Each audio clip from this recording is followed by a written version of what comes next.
I have favorite vehicles across all classes in GTA Online, and this doesn't necessarily have to do anything with performance. It's mainly about how the vehicle provides an experience. The Trafade Nero Custom does that perfectly well in the Supers class. And I must say, I wish I had more liberty to customize certain things, but it's perfect to me how it is right now. And as you can see, chrome wheels, silver paint with the blue, and I wish I could make the brake calipers blue as well or silver to not have them strike against the color combo. But nonetheless, I still like the car. Blue interior, you can change the steering wheels because it is a Benny's car. And this is actually one of my solid picks for this list. It was pretty hard to pick this over the Wagner, to be honest, but the Wagner is not that much customizable compared to this. You could do a whole slew of things, which I do give to the Benny's Customs ability. But nonetheless, of the all the Trafades is definitely my favorite. And when I thought about this whole list in entirety, I just said yes, this is definitely one of the cars that's going to be on the list for sure. So for the supercar class, the Trafade Nero Custom. Moving on to the SUVs. Now, everyone is wondering why I didn't choose the Pegassi Touros. And as I said, it doesn't have anything to do with speed. It's more about the experience that the vehicle provides. And the Taurus just simply cannot match up to the Rebla. I must say the Rebla looks and then customization, you could definitely make yours stand out. Interior is pretty much similar to the Touros, so it's not going to get any points there, but it is an Ubermac, so BMW based off. And I must say, if you race these, the Rebla and the Touros together, they are pretty much neck and neck. It's really up to who's the better driver. The Touros has the acceleration, but nonetheless, still down to if you're a better driver than the Touros driver anyway. Now, I would choose, there is another SUV on this list, but that's more for a specific category. So moving on to the sports class, which is much more overpowered than the Supers class, we have the Italy RSX. Now I've had two of these, and this is the second one, right? I sold the first one because this one came to me on the podium. I had one that was all white with white wheels as well, but I wanted to switch it up with a more aggressive setup. And I must say, I think I hit the nail right on the head. The Italy GTO does the job for me, but in terms of looks, this is definitely it. I do prefer the looks of the RSX over the GTO. And it's the same interior, same performance. They have the same gripes as well. They don't really turn the best out of the full sports class, but they do get the job done. You can still turn with them with the technique that the racers have developed, of course. But nonetheless, same straight line speed. And RSX is pretty much a solid choice for me. And I must say that the runner-up for this one would definitely be the Pariah if I didn't have to choose an Italian vehicle. Now for the muscle car class, this was pretty much obvious that I'm going to do muscle car modern and muscle car old, but for the modern, the Hellfire Gauntlet has to be the choice. And then we recently got a glimpse into the future with the Buffalo EVX. So yeah, my Hellfire lime green, I did change the color, but I went back to lime green. Nice color combo. Pretty much classic. You could definitely predict this vehicle, and that's what I like about it the most. Most of the cars you can't really predict. You can know them a lot, but you can't really predict them 100% of the time. I can definitely tell you what this car is going to do and how this car is going to react. You can see it how I drive it. So I drive it with confidence, and that's the most important part when you're choosing a car. So for the muscle car modern, I definitely have to choose the Hellfire. And I went head to head with the muscle car old cars, which is such cars as a Vapid Click. Now this one, if you're a good driver, you definitely know how to turn this thing. It's pretty much like an Arrow, but it's like so consistent with the acceleration and the brute force of this thing. It's pretty much a Hellfire's worst nightmare. And car's not that bad. This thing came out for free at some point. I got mine for free, so you can't beat that price, right? And this car, when I was driving the Hellfire on certain courses like down the drain, absolutely gave me a run for my money. So I do think I had to put this car in there just to show respect to certain Vapid Click owners who really know how to utilize their car.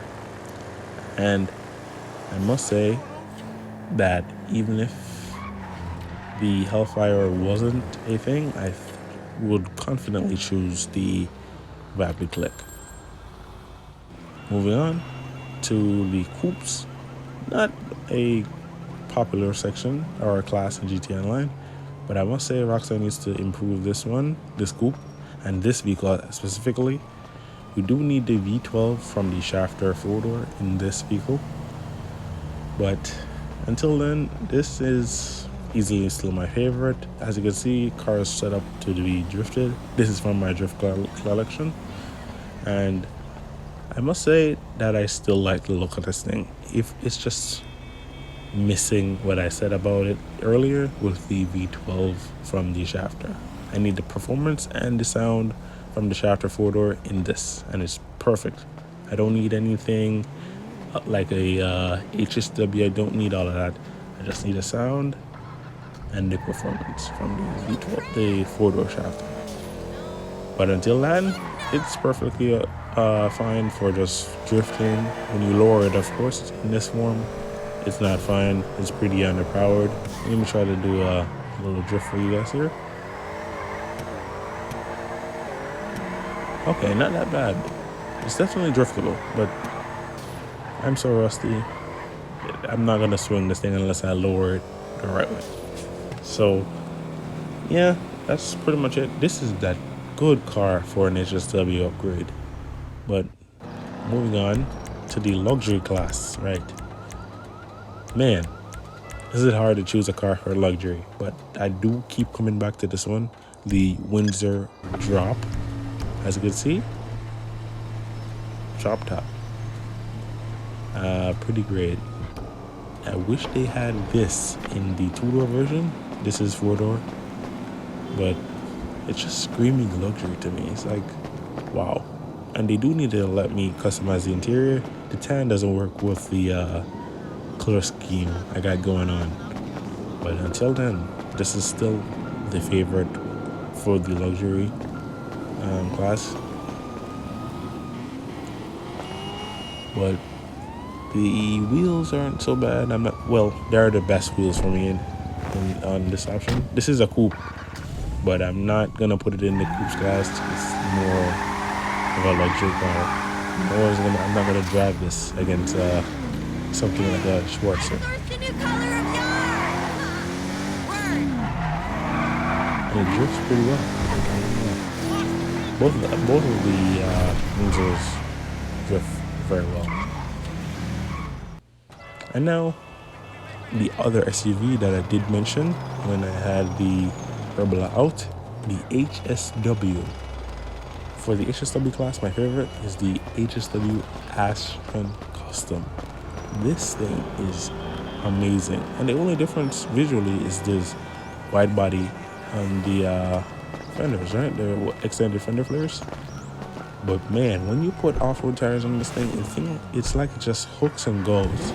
It's like it's like a night and day difference between the two. I don't drive my Aston, the regular one, because I have this. I should probably sell that, to be honest. That's just money waiting to be collected now when I think about it. But having them, they look just the same in my garage, white and black. But mine, the custom is just on off-road wheels, so that's the only difference between the two that you could look at them briefly.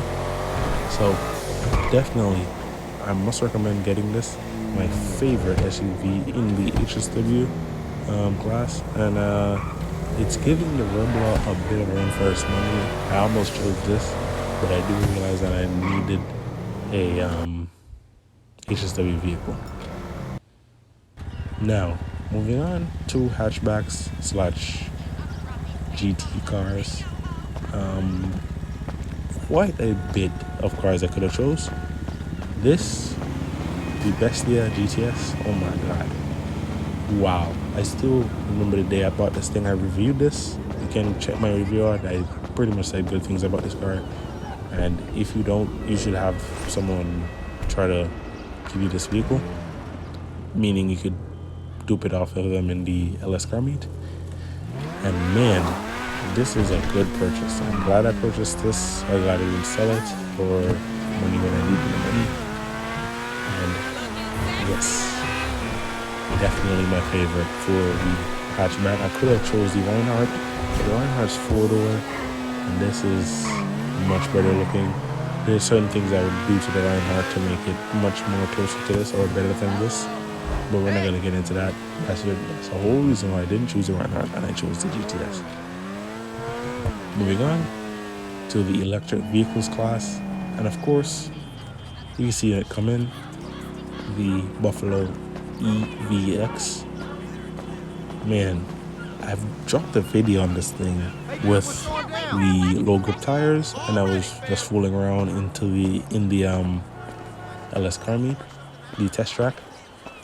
Man, this thing slides, and it's pretty fun too. I did like a reverse entry in the beginning of that video. I will link it down below. I did a crazy reverse entry on the street, and then I was like, yeah, I'm definitely taking this to the test track so I could have a close course to do what I want to do. Pretty fun, low grip, and it drives pretty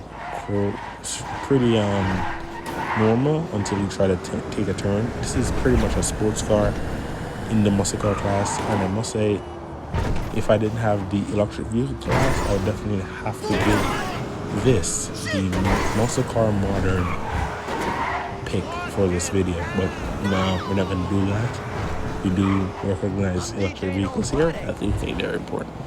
So, and they are very different from the internal combustion engine. So they just behave so much more different, and you have to take that into account. So they deserve their own class. So this vehicle, definitely my favorite. I thought my favorite would be the Core Cyclone 2, but if you think about it, the Core Cyclone 2 just doesn't turn as well. Unfortunately, it's a beast in the straight line. Don't get me wrong, it might give this a run for its money, but fortunately, I just can't choose it when this exists. So let's get into the honorable mention. I wish I chose this vehicle for something else, or it shouldn't be an honorable mention because I do think this is deserving of the guaranteed space here. So the Inverter Coquette, as you can see, there's a second one right next to me, GTFF, right?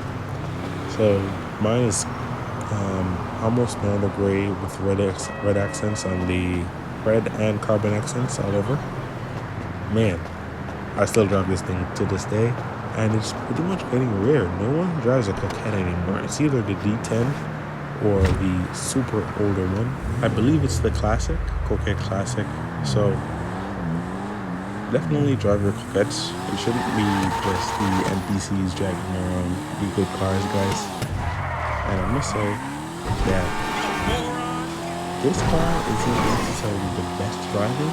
If you do want the best driving one, or the best driving Coquette, yes, so definitely the D10, they definitely perfected it. But if you want something that's going to keep you on your toes, I still haven't mastered this car, and it's not the fastest of the whole three that we have in game. I still haven't mastered this car, as I was saying, and it still keeps me on my toes. I know not to get too comfortable, especially if I'm racing this thing. Super older vehicle, I wouldn't necessarily be racing it unless I'm doing next runs, and I need that bragging right. So if I'm going to use it, I'm definitely on my toes, just so I can come out on top with the W. But most likely, they're gonna pass you on some straight because the car is, as I said, pretty much old, but it's not all about speed. Sometimes it's just that's the street that you like. I wish Rockstar could come out with a version based on the Zero One, but most likely that won't happen because why would they do that when this isn't the game? I'm doing just this. So that's pretty much it for the end of the video, guys. Thank you guys so much for watching. Please like, comment, and subscribe. What is your favorite car down below? You could go in detail for all classes. Thank you guys so much.